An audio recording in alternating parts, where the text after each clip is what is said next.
Have you ever felt like life has you on repeat? Stuck in the same struggles no matter how much effort you put in? Maybe you've been pushing harder, trying different approaches, only to find yourself right back where you started. It's frustrating, isn't it? But what if the problem isn't your effort? What if the reason lies in the habits quietly working against you, holding you back from the peace, clarity, and fulfillment you crave? Take a moment to imagine. What would your life look like if you could identify and release these habits? Picture yourself letting go of the weight that's been dragging you down and stepping into a life where you're no longer stuck, where your choices align with your true values, and every day feels purposeful, liberating, isn't it? Buddhism offers profound wisdom for moments like these. The Buddha once said, "The mind is everything. What you think, you become." This simple yet powerful truth reminds us that the quality of our thoughts and the habits they inspire can shape our reality. Too often, we carry patterns that no longer serve us, unaware of how much they hinder our progress. But here's the good news: you don't have to stay stuck. You have the power to change your story, starting right now. In today's video, we're diving deep into 10 bad habits that might be sabotaging your growth. These aren't just surface-level habits. They're the silent culprits that create roadblocks in your journey toward peace and fulfillment. But here's the twist. This isn't about doing more or adding layers of complexity to your already busy life. Instead, it's about simplifying, letting go of what no longer serves you. It's about reclaiming the energy and focus that's been trapped in behaviors and thought patterns that aren't aligned with your best self. We'll explore habits like overthinking, self-doubt, and procrastination. Habits that seem small but have a massive impact on how you feel and what you achieve. And we'll do it through a lens of compassion and practicality, drawing inspiration from timeless Buddhist teachings. These teachings aren't just abstract ideas. They're tools you can use to create meaningful change, starting today. But let me ask you this. Are you ready? Are you ready to face these habits? Not with judgment, but with curiosity and courage? Are you prepared to let go of the old and make space for the new? Because what lies on the other side is worth it. A life where you feel lighter, freer, and more aligned with your true self. So, if you've ever felt stuck, frustrated, or just ready for a breakthrough, this video is for you. Stay with us as we uncover the 10 habits quietly holding you back and explore how letting go can transform your life in ways you never imagined. Let's begin this journey together. The best version of you is waiting. 1. People-pleasing, the exhausting quest for approval. When we talk about letting go of habits that no longer serve us, people-pleasing stands out as one of the most deeply ingrained and exhausting tendencies. It's like chasing a mirage in the desert. Just when you think you're getting closer, it slips further out of reach, leaving you emotionally drained and perpetually dissatisfied. At its core, this habit often stems from a deep longing for validation and an ingrained fear of rejection. We believe that by accommodating everyone else, we can secure their love, approval, or acceptance. But the reality is far less rewarding. The more we try to meet everyone's expectations, the more we drift away from who we truly are. And in the process, we sacrifice our happiness, authenticity, and peace of mind. This habit sneaks up on us in subtle ways. It might look like agreeing to plans we're too tired to enjoy, taking on work we don't have the capacity to complete, or biting our tongue in conversations where we'd rather speak our truth. On the surface, these actions may seem small or harmless, but they compound over time. Each compromise pulls us further from living a life that feels true to who we are. What's left is a life dictated by external approval, by what others expect or demand, rather than the fulfillment that comes from living authentically. Buddhist teachings shed light on why this habit can be so detrimental. Inner peace, according to Buddhism, is rooted in authenticity. When we live in alignment with our values, we create a sense of harmony within ourselves. Conversely, when we constantly try to please others, we disconnect from this truth. We allow external pressures to shape our actions, which leads to stress, self-neglect, and a lingering sense of dissatisfaction. The relentless pursuit of pleasing everyone becomes a barrier to experiencing the inner peace we all seek. I remember vividly the years I spent caught in this cycle. I said yes to nearly every request that came my way. If someone asked for a favor, I agreed, even if it meant overloading my already packed schedule. If a colleague needed help, I stayed late, often sacrificing my personal time. My friends' plans always took precedence over my own needs. I believed that by saying yes, I was building stronger relationships and earning their respect. But in reality, each yes chipped away at my own well-being. I was tired, resentful, and, worst of all, disconnected from my own desires. I had no time to reflect on what mattered to me because I was so busy trying to keep everyone else happy. The turning point came during a particularly chaotic period of my life. I was juggling work deadlines, personal commitments, and an endless list of favors for others. One evening, as I sat staring at a to-do list filled with tasks I'd taken on to please other people, I realized something crucial. I was exhausted, not just physically but emotionally. And the worst part was, I didn't even feel appreciated.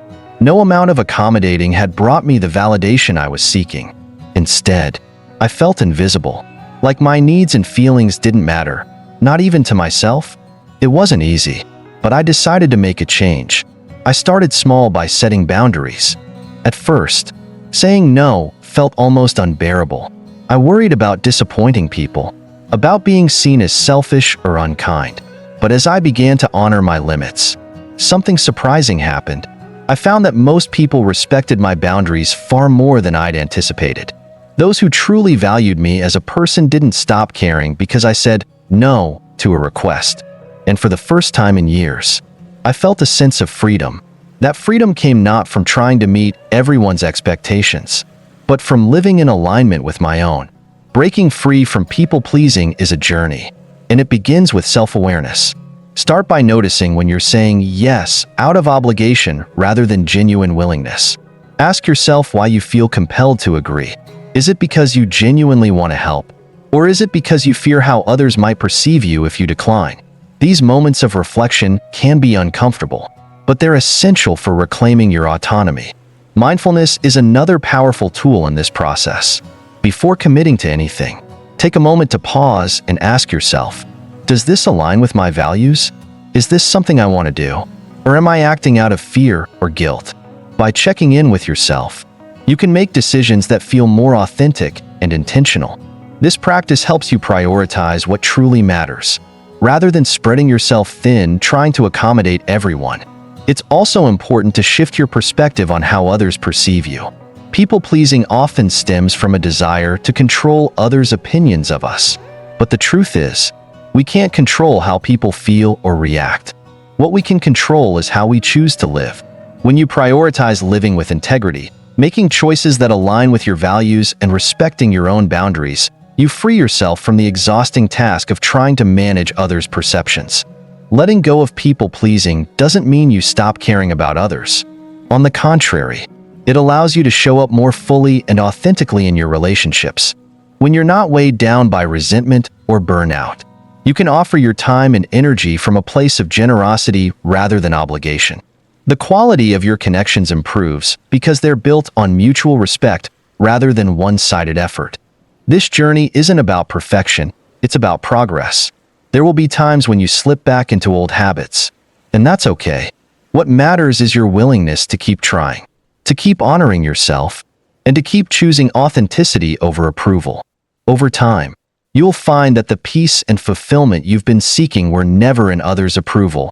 They were within you all along. 2. Overthinking, a trap of endless worry. Sometimes, we think that if we just analyze something enough, we'll figure out the perfect solution, find clarity, or avoid mistakes. It feels productive. After all, aren't we working hard in our minds? But overthinking is deceptive.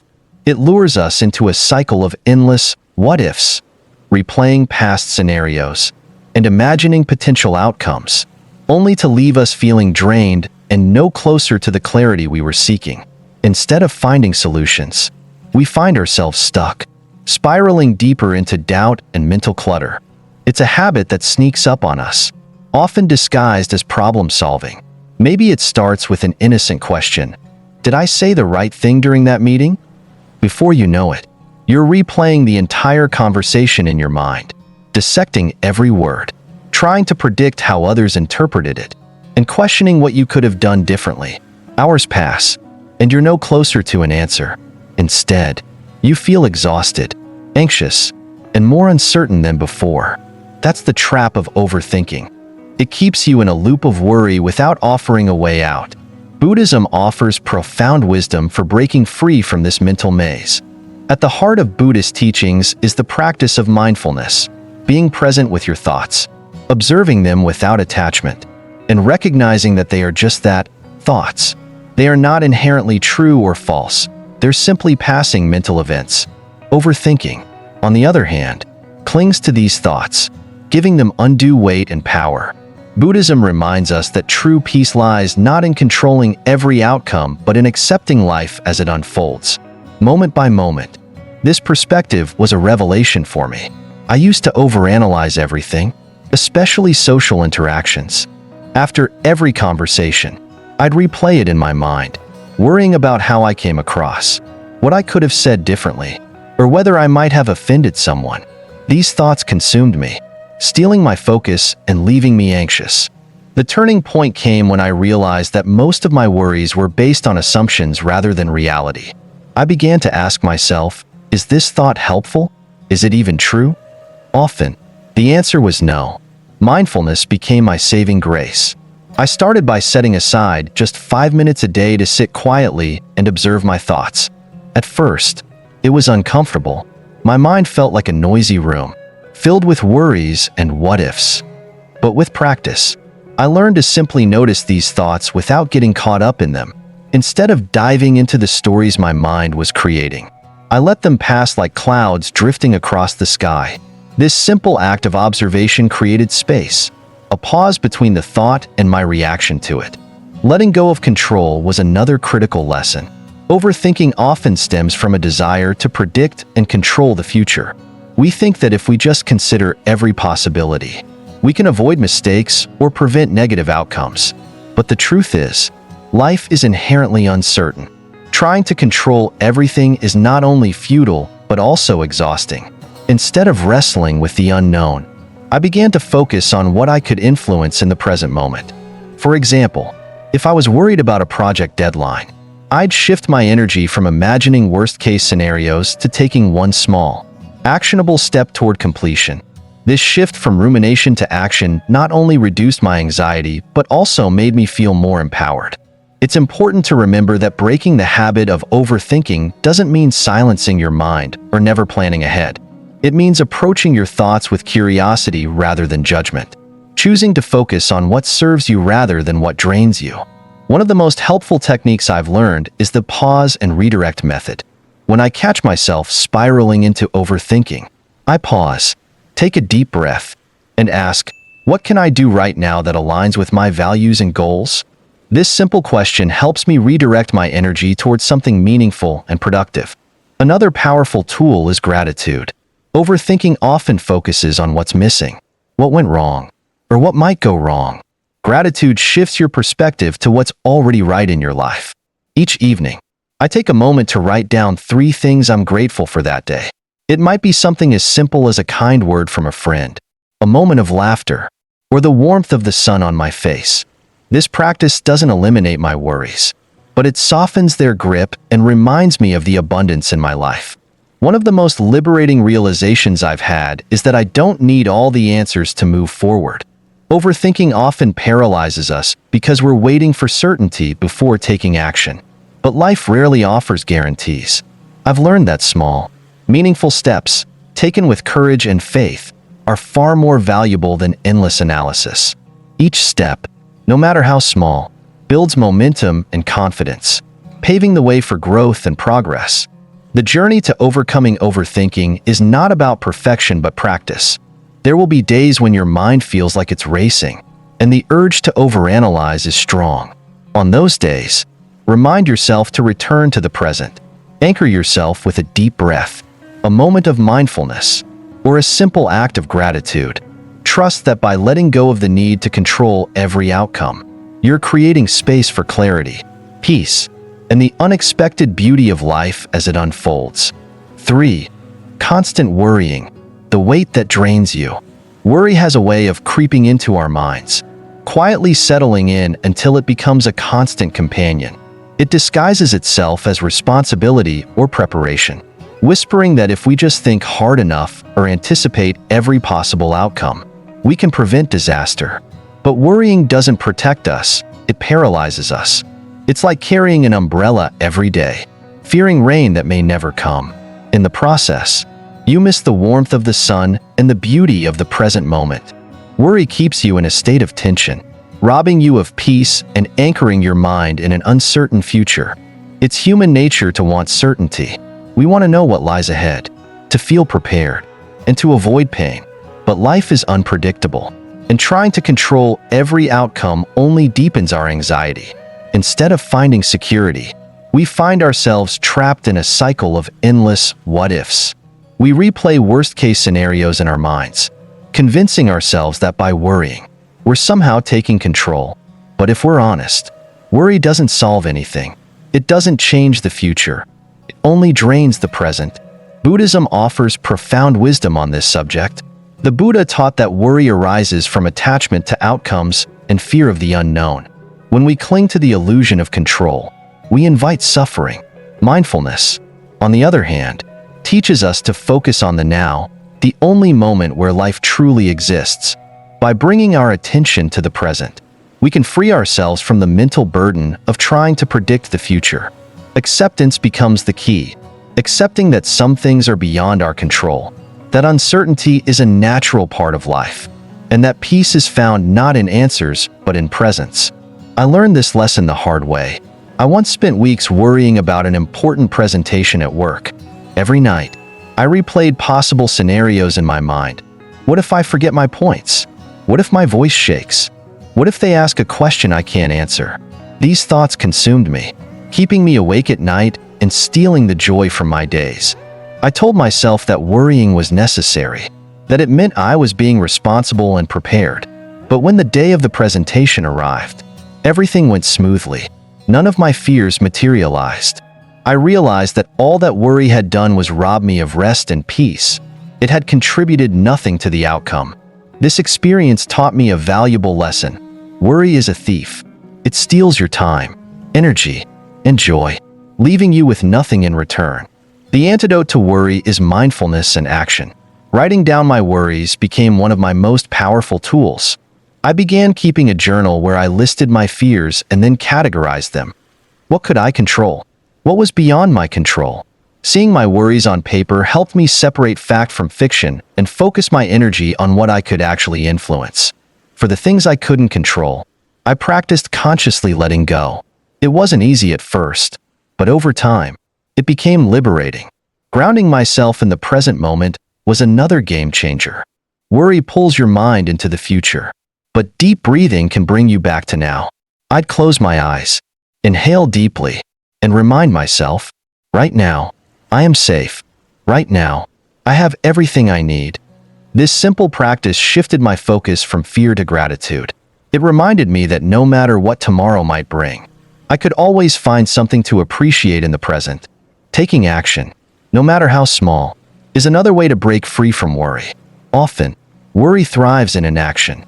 It feeds on the unknown, growing bigger the longer we avoid confronting it. When I felt anxious about the presentation, I started by breaking it into manageable steps, outlining my key points, practicing in front of a friend, and preparing answers for potential questions. Each step chipped away at my fears, replacing them with a sense of readiness and control. Letting go doesn't mean ignoring your responsibilities or pretending challenges don't exist. It means acknowledging that you've done your part and releasing the need to control every outcome. It's about trusting that life will unfold as it's meant to, even if the path is uncertain. This mindset doesn't just reduce worry, it cultivates resilience. It allows you to face uncertainty with grace, knowing that you can handle whatever comes your way. Worry often tricks us into believing that it's protecting us, but in reality, it's holding us back from fully living. Imagine how much lighter you'd feel if you could release the weight of constant worry. Imagine how much more present, joyful, and at peace you'd be. Life isn't about predicting the rain. It's about learning to dance in the sunshine. even when clouds are on the horizon. Let go of the umbrella. Trust the moment you're in. And remember that peace isn't found in knowing what comes next.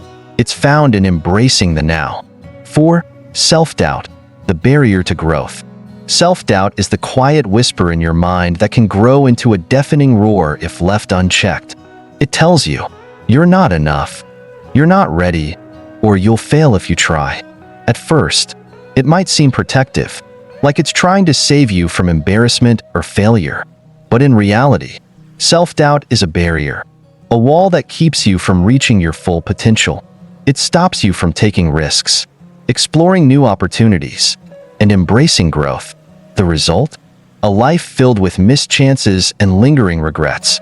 We've all been there, standing at the edge of a new challenge, only to hear that inner voice chime in with doubts.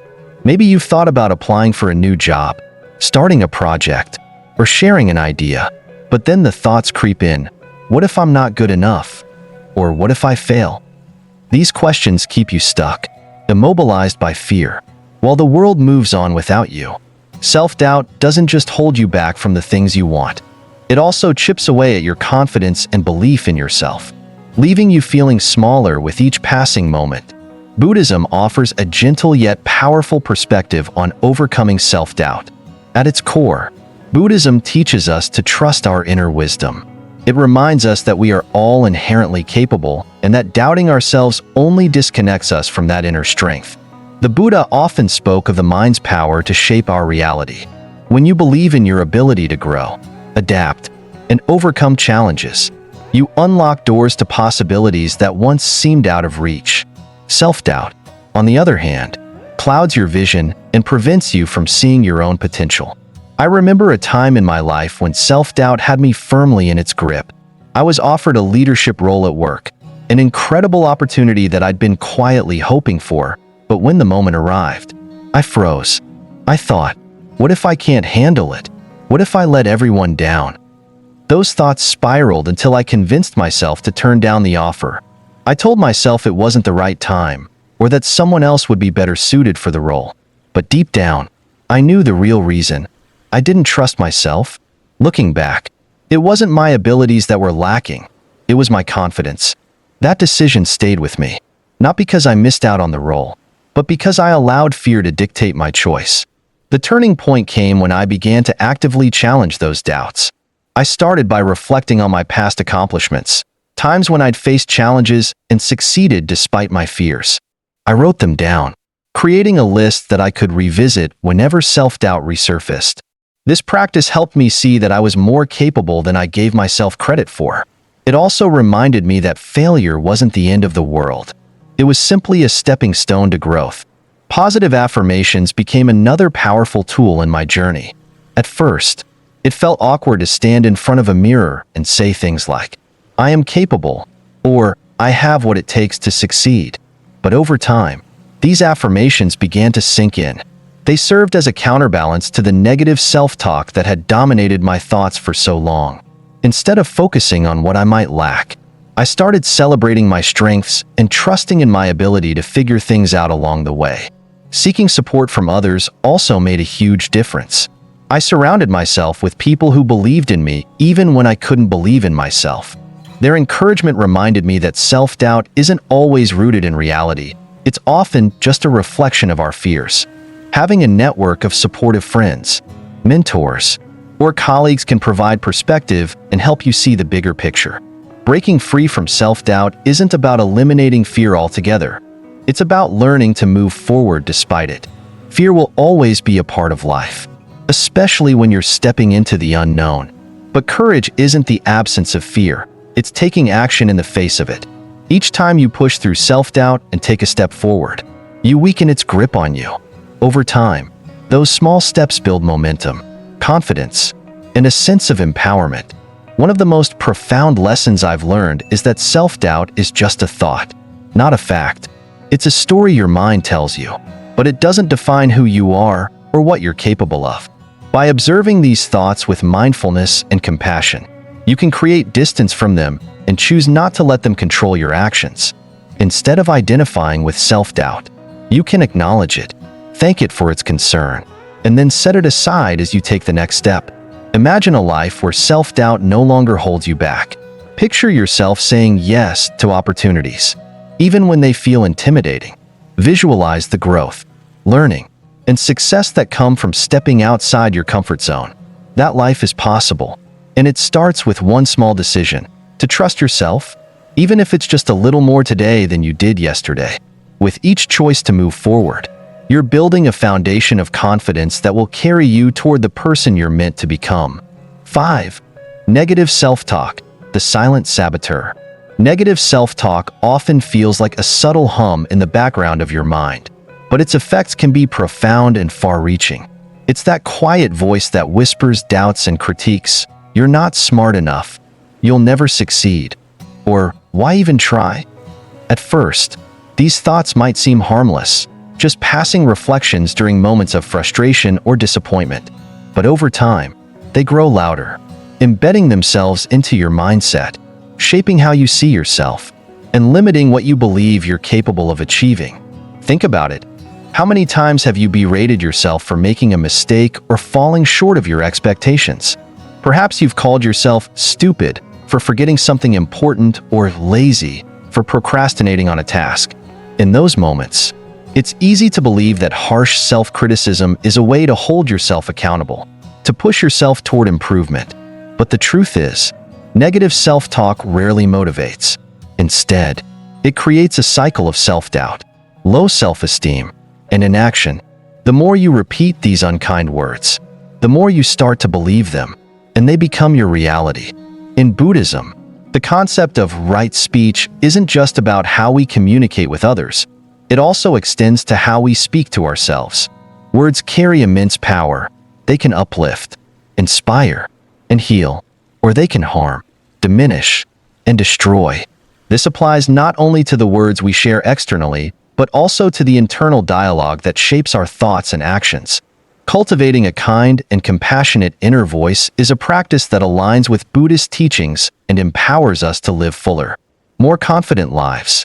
I know this firsthand because I used to be my harshest critic. Whenever I missed a deadline or didn't perform as well as I wanted, I'd call myself lazy or useless. I thought these words would spur me into action, but all they did was make me feel stuck.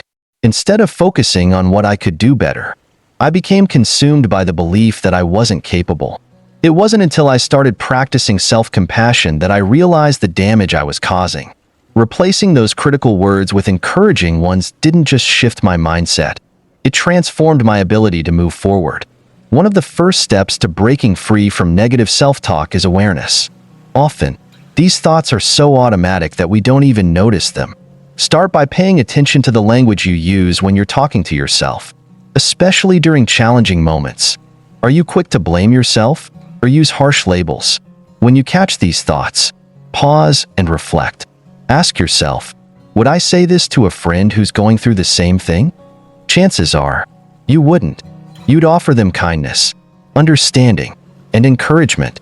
So why not extend the same compassion to yourself? Once you've identified negative self-talk, the next step is to reframe it. Instead of focusing on what went wrong or what you perceive as a flaw, shift your perspective to what you've learned or how you can improve. For example, if you find yourself thinking, "I'm so bad at this," try replacing it with, "I'm still learning," and every step is progress. This simple change in language not only softens the blow but also opens the door to growth and possibility. Gratitude is another powerful tool for transforming your inner dialogue. Negative self-talk often centers on what's lacking, what you didn't do, what you don't have, or what you feel you're not. Gratitude flips this narrative, encouraging you to focus on what's already good and strong within you. Take a moment each day to reflect on 3 things you're proud of or grateful for. They don't have to be monumental achievements. Even small wins count. Maybe you completed a task you've been putting off, showed kindness to someone, or simply got through a tough day. Celebrating these moments reminds you of your strengths and helps you build a foundation of self-affirmation. It's also important to recognize that negative self-talk isn't something you can eliminate overnight. Like any habit, it takes time and consistent effort to unlearn. But each time you challenge a critical thought or replace it with a constructive one, You're rewiring your mind to approach yourself with greater kindness and understanding. Over time, this practice builds confidence and resilience, empowering you to navigate life's challenges with a stronger sense of self-worth. Imagine what your life could look like if you spoke to yourself with the same kindness you'd offer to someone you love. Picture the freedom of no longer being weighed down by self-criticism and the joy of feeling proud of who you are, imperfections and all. This shift isn't just about feeling better, it's about unlocking your potential. When you believe in your own worth, you're more willing to take risks, embrace opportunities, and pursue your goals. You're no longer held back by the fear of failure or the belief that you're not enough. The journey to silencing negative self-talk and cultivating a compassionate inner voice is one of the most transformative paths you can take. It's not about ignoring your flaws or pretending everything is perfect. It's about acknowledging your humanity, embracing your strengths, and treating yourself with the kindness you deserve.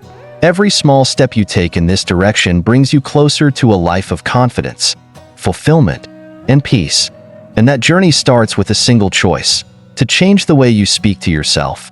Because the words you choose today have the power to shape the life you'll live tomorrow. 6. Procrastination, the thief of progress. Procrastination often feels harmless in the moment, even comforting.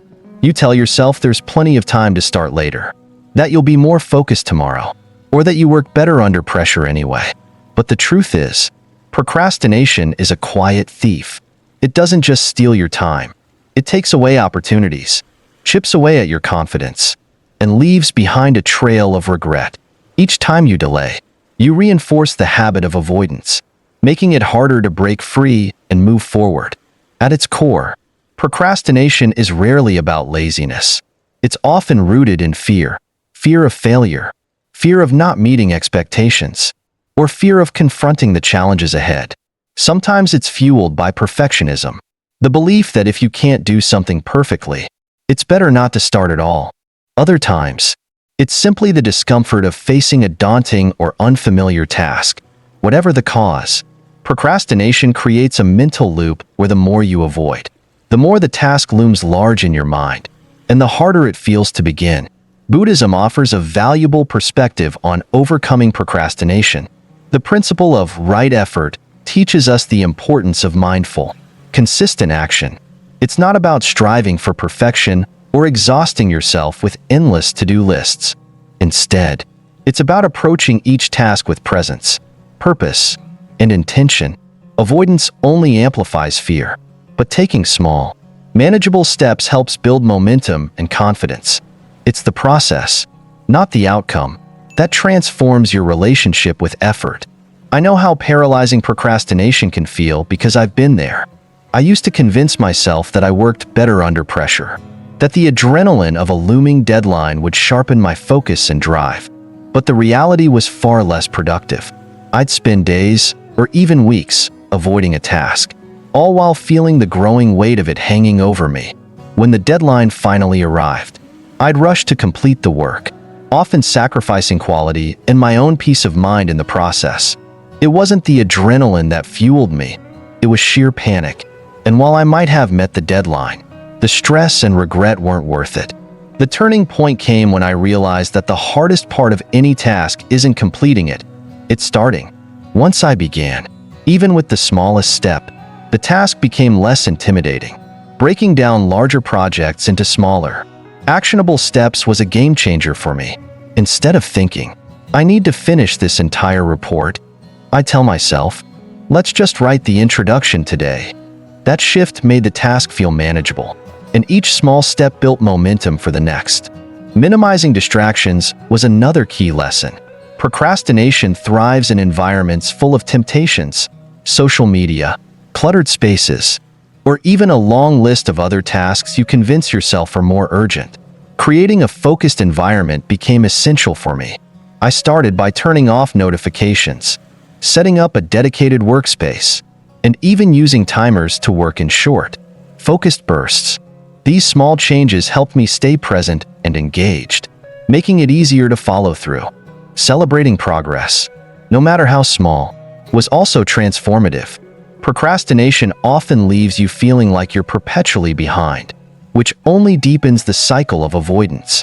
By acknowledging and celebrating each step forward, finishing a paragraph, completing a small chore, or even just sitting down to begin, you reinforce a sense of accomplishment and motivation. Progress, not perfection, became my new mantra. It's important to remember that procrastination isn't something you can eliminate entirely. There will always be tasks that feel overwhelming or days when starting feels impossible. But what you can change is your approach. Instead of letting fear or discomfort dictate your actions, you can choose to face them with mindfulness and intention. The first step is always the hardest, but it's also the most powerful. Imagine how different your life could look if you stopped delaying and started doing. Picture the freedom of finishing a task early, the confidence that comes from following through on your commitments, and the sense of pride in knowing you didn't let fear hold you back. These aren't just abstract benefits. They're the tangible rewards of breaking free from procrastination and reclaiming your time and energy. Each moment you spend avoiding a task is a moment lost to worry and regret. But each step you take toward action, no matter how small, is a step toward progress and peace. Procrastination may feel like a comfort zone, but it's a trap that keeps you from experiencing the satisfaction of growth and achievement. The key is to start. Start small. Start messy, but start. And with each step forward, you'll find that the task wasn't as insurmountable as it seemed, and that you're more capable than you thought. 7. Comparing yourself to others, a recipe for misery. Comparison is a subtle thief. It sneaks into your thoughts when you're scrolling through social media, attending a gathering, or overhearing someone's success story. It whispers, "Why don't you have that? Why aren't you as good as them? What's wrong with you?" At first, it feels like harmless reflection, but before you know it, you're caught in a spiral of envy, self-doubt, and dissatisfaction. Instead of focusing on your own path, your energy shifts to measuring yourself against someone else's, and the result is almost always the same, feeling like you're not enough. We live in a world that thrives on comparison. Social media has made it easier than ever to peek into other people's lives. But what we often forget is that what we're seeing is curated. The smiling family photos, career milestones, luxurious vacations, they're highlights, not the full story. Yet, when you're scrolling, it's hard not to internalize those images and think, "I should be further along," or "Why isn't my life like theirs?" It's a trap that shifts your focus from gratitude for what you have to a longing for what you don't. Buddhism offers a profound antidote to this cycle of comparison through the practice of mudita, or finding joy in others' success. Instead of feeling envious or inadequate, mudita encourages us to celebrate the achievements and happiness of others. This practice fosters a sense of contentment and reminds us that someone else's success doesn't diminish our own. Letting go of comparison allows you to return your focus to your unique journey and appreciate your progress without judgment. It's a shift from "why not me" to "I'm happy for them, and I'm grateful for where I am." I've experienced firsthand how damaging comparison can be. There was a time when social media consumed my days, and with every scroll, I felt more inadequate. I'd see friends achieving career milestones, starting families, or traveling the world, and I couldn't help but think, what am I doing with my life? It felt like I was falling behind, even though I had plenty to be proud of. The more I compared, the more I minimized my own achievements, focusing only on what I lacked instead of what I had. The turning point came when I realized the power of gratitude. One evening, after a particularly draining day of scrolling, I put my phone down and wrote a list of things I was grateful for, things that were unique to my life. At first, it was small: my health, a supportive friend, the opportunity to pursue a hobby I loved. But as I kept writing, the list grew, and so did my perspective. I began to see that my journey, though different from others, was meaningful and full of blessings. Shifting my focus from comparison to gratitude didn't just make me feel better. It helped me reconnect with myself and the things that truly mattered. Breaking free from the habit of comparison isn't easy, but it's possible. One of the most effective strategies I've found is limiting exposure to comparison triggers, especially social media. It doesn't mean avoiding these platforms entirely, but setting boundaries can make a huge difference. I started by unfollowing accounts that made me feel inadequate and replacing them with ones that inspired me or aligned with my values. I also set specific times for checking social media instead of mindlessly scrolling throughout the day. These small changes helped me regain control over my attention and emotions. Another powerful practice is celebrating yourself, your progress, your milestones, your victories, no matter how small they might seem. Comparison often blinds us to our own growth because we're too busy measuring ourselves against others. Take a moment each day to acknowledge something you're proud of, whether it's finishing a task, overcoming a challenge, or simply showing up for yourself. These celebrations remind you that your journey is valuable and worthy of recognition. Gratitude is the foundation of this shift. When you focus on what you have rather than what you lack, you cultivate a mindset of abundance. It's not about ignoring your goals or ambitions, but about appreciating where you are while working toward where you want to be. Each night, I make it a habit to reflect on 3 things I'm grateful for. They don't have to be grand. Sometimes it's as simple as a good conversation, a moment of laughter, or the feeling of accomplishment after a productive day. This practice grounds me in the present and keeps me from getting lost in the illusion of what I think I should have. What I've learned is that comparison will always exist. It's a natural part of being human, but how you respond to it is what makes the difference. Instead of letting it pull you into feelings of inadequacy, use it as a reminder to refocus on your own path. Celebrate others without diminishing yourself. Recognize that your timeline is uniquely yours, shaped by your experiences, choices, and values, and trust that where you are right now is exactly where you're meant to be. Imagine a life where you're no longer burdened by the weight of comparison. Picture yourself waking up each day, not worrying about how you measure up to others, but feeling proud of your own journey and excited for what lies ahead. This isn't just a dream. It's a reality you can create by shifting your focus from envy to gratitude, from competition to celebration, and from others' paths to your own. The freedom and peace that come from letting go of comparison are worth every effort. After all, your life isn't meant to be a reflection of someone else's. It's meant to be uniquely, beautifully yours. 8. Fear of failure, the paralyzing emotion. Fear of failure can feel like an invisible barrier, keeping you from stepping into opportunities and embracing your potential. It whispers in your mind, what if you mess up? What if people judge you? What if you're not good enough? These questions, though subtle, can become paralyzing. They feed a cycle of inaction, where the thought of making a mistake or falling short becomes so overwhelming that you decide it's safer not to try at all. But what we don't often realize is that the cost of this fear isn't just the missed opportunity. It's the confidence and growth that come from taking that leap, regardless of the outcome. This fear is deeply rooted in our desire for certainty. As humans, we crave control and predictability, and failure represents the unknown.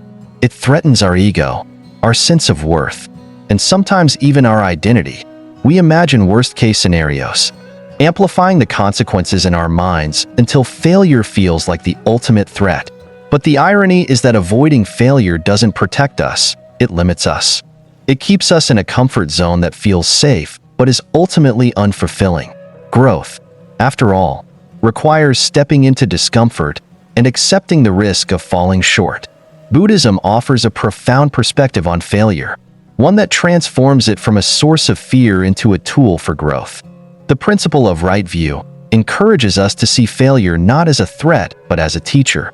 It's an opportunity to learn, to gain clarity, and to build resilience.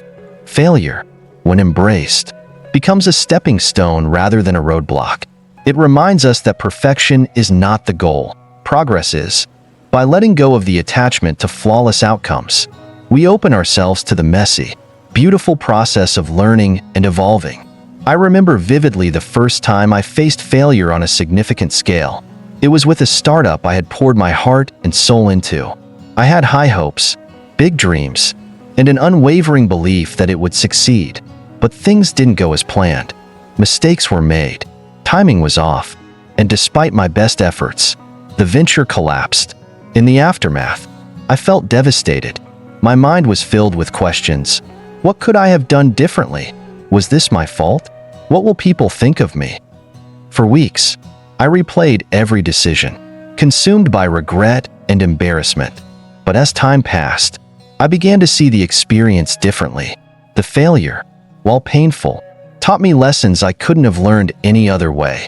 It showed me the importance of adaptability, of asking for help, and of focusing on sustainable growth over quick wins. It revealed gaps in my knowledge that I needed to address and strengths I didn't know I had. Most importantly, it reminded me that failure wasn't the end. It was a chapter, a stepping stone to something greater. Looking back, I can confidently say that those lessons paved the way for future successes I wouldn't have achieved otherwise. One of the most powerful shifts I made was reframing how I viewed failure. Instead of seeing it as a personal flaw or a definitive end, I began to see it as feedback. Failure became a mirror, reflecting areas where I could grow, refine, and improve. This shift didn't eliminate the sting of falling short, but it gave me the courage to keep moving forward. I stopped fearing failure and started embracing it as part of the journey. Taking small, incremental risks was another transformative practice. Fear of failure often feels overwhelming because we imagine leaping into the deep end all at once. But building confidence doesn't require dramatic moves. It starts with small steps. Whether it was pitching a new idea, learning a new skill, or pursuing a side project, each small risk I took strengthened my ability to face uncertainty. Over time, these small wins built momentum, proving to myself that I could handle challenges and bounce back from setbacks. Self-compassion was equally critical in breaking free from the fear of failure. For a long time, I was my harshest critic. Whenever I made a mistake, I'd beat myself up, convinced that I should have done better or known more. But this inner dialogue only deepened my fear and made me hesitant to try again. Practicing self-compassion, speaking to myself with kindness and understanding, helped me shift that narrative. Instead of asking, "Why did you fail?" I started asking, "What did you learn?" This simple change in perspective turned mistakes into opportunities for growth rather than sources of shame. The truth is, failure is inevitable. No matter how much you plan or prepare, there will always be moments when things don't go as expected. But failure isn't something to fear, it's something to embrace. Imagine what your life could look like if you stopped letting the fear of failure hold you back. Picture yourself taking risks, pursuing dreams, and stepping into opportunities with the confidence that no matter the outcome, you'll grow from the experience. That life isn't out of reach. It's waiting for you on the other side of fear.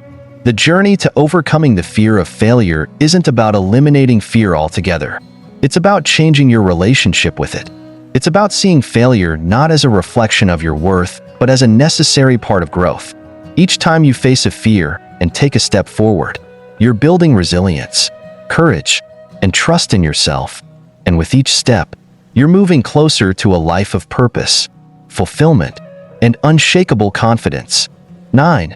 Neglecting your body and mind, the silent saboteur.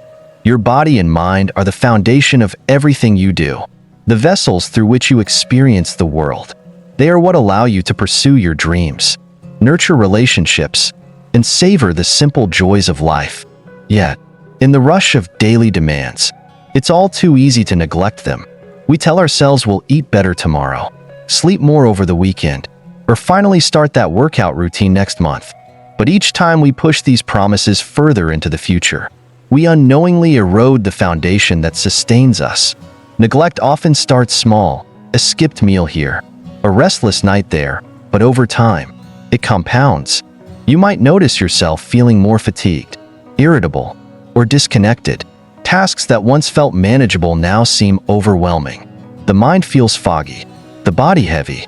It's a gradual decline, so subtle that you might not even realize how far you've drifted from your optimal self until burnout or illness forces you to stop.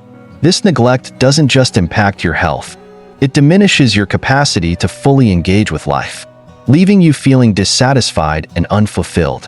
Buddhism offers a compassionate perspective on this. The principle of right livelihood reminds us that how we care for ourselves is just as important as how we contribute to the world. Living ethically and mindfully includes honoring the vessel of your body and the sanctuary of your mind. A healthy body provides the energy to act with purpose, while a calm mind allows you to approach challenges with clarity and resilience. Together, they form the foundation of a balanced and fulfilling life. I learned this lesson the hard way.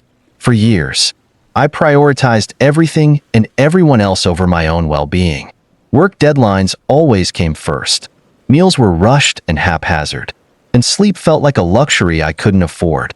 I told myself that I was being productive, that sacrificing my health was a necessary trade-off for success. But in reality, I was running on empty. My energy waned, my mood darkened, and even my relationships began to feel strained. It wasn't until I hit a breaking point, exhausted and overwhelmed, that I realized something had to change. The shift didn't happen overnight. It started with small, intentional choices. I began prioritizing exercise, not as a chore but as an act of self-care. Whether it was a brisk walk, a yoga session, or a simple stretch, moving my body became a way to reconnect with myself. With each session, I noticed subtle but profound changes. My energy levels increased, my mind felt clearer, and I began to sleep more deeply. It wasn't about achieving perfection. It was about showing up for myself consistently. Meditation became another cornerstone of my transformation. At first, sitting still felt unnatural, especially when my mind was racing with to-do lists and worries.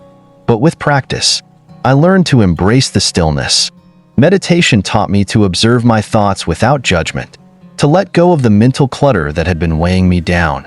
It became a space where I could reset, find clarity, and cultivate a sense of inner calm. Even just a few minutes each day made a noticeable difference, helping me approach life's challenges with greater patience and perspective. Nutrition was another area where small changes yielded big results. Instead of skipping meals or relying on quick, processed options, I began making more intentional choices. Incorporating whole, nourishing foods into my diet wasn't just about physical health, it became an act of mindfulness. Preparing a balanced meal, savoring each bite, and recognizing how these choices fueled my body added a layer of gratitude to something I had often taken for granted. One of the most significant shifts was learning to prioritize rest. For years, I wore sleep deprivation as a badge of honor, equating it with hard work and dedication. But the truth is, rest is not a luxury, it's a necessity. Without adequate sleep, the mind struggles to focus, the body falters, and emotions spiral. Treating rest as essential rather than optional transformed not only my health, but also my productivity and creativity. It reminded me that self-care isn't selfish. It's the foundation from which we can give our best to the world. Building these habits required consistency and patience. I had to unlearn the belief that taking care of myself was indulgent and replace it with the understanding that it was essential. Setting routines helped anchor these practices in my daily life. Whether it was scheduling a morning meditation, planning meals in advance, or setting a bedtime alarm, these routines created structure and accountability. They became small acts of commitment to my well-being, reinforcing the message that I was worth the effort. What I discovered along the way is that caring for your body and mind isn't about perfection. It's about presence. It's about tuning into what you need in each moment and responding with kindness and intention. It's about recognizing that your well-being isn't just the means to an end. It's the foundation of a life well lived. Imagine how your life could transform if you prioritized your health, not as an afterthought, but as a daily practice. Picture waking up each morning feeling energized and clear-headed, ready to embrace the day with purpose. Envision moving through life with a sense of balance, grounded in the knowledge that you're caring for the vessel that carries you through it all. This isn't just a dream, it's a reality within your reach, one small, intentional step at a time. The journey to nurturing your body and mind is one of the most empowering paths you can take. It's an investment in yourself that pays dividends in every area of your life. By creating consistent habits, prioritizing rest, and practicing mindfulness, you can reclaim your energy, clarity, and joy. Your body and mind are your greatest allies. Treat them with the care and respect they deserve, and they will carry you through life's challenges and triumphs with strength and grace. Breaking free from these habits is not a one-time effort. It's a journey of small, intentional steps, Each time you choose to prioritize your well-being, embrace the present, or release what no longer serves you, you move closer to a life filled with peace, clarity, and fulfillment. It's not about perfection, it's about progress. There will be days when old patterns resurface, when the challenges feel heavier than the victories. But even on those days, remember that every step forward, no matter how small, is a step worth celebrating. Change begins the moment you decide to honor yourself, to acknowledge that you are deserving of a life that feels balanced, joyful, and meaningful. The power to transform your habits, your mindset, and ultimately your life lies within you. It's in the small choices you make each day, the moments when you pause, reflect, and choose a path that aligns with your values and aspirations. These choices may seem insignificant in the moment, but over time, they build a foundation for lasting growth and resilience. Imagine the life you could create by letting go of what holds you back. Picture waking up each day with a sense of lightness, knowing that you are no longer weighed down by self-doubt, regret, or worry. Envision moving through your days with a clear mind, a healthy body, and a heart full of gratitude. This is not just a distant possibility, it's a reality you can shape, one mindful decision at a time. And the best part? You don't have to do it alone. There's a community of people, just like you, who are on their own journeys toward growth and self-discovery. If today's content resonated with you, take a moment to share it with someone you care about. Sometimes, a simple message can spark a profound change in someone else's life. Your story, your reflections, and even your challenges have the power to inspire others. We'd love to hear your thoughts. What habits are you working to overcome? What steps have you taken to create a life of greater peace and fulfillment? Share your experiences in the comments below. Your journey might be the encouragement someone else needs to take their first step. Thank you for sharing your time with us today. Your presence here is a testament to your commitment to growth and self-care. As we continue this journey together, know that every effort you make to nurture your body, mind, and spirit brings you closer to the life you deserve, a life of balance, enlightenment, and joy.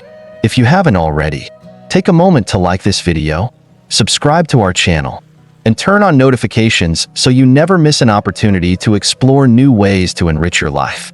Let's continue walking this path together, one mindful step at a time. See you in the next video.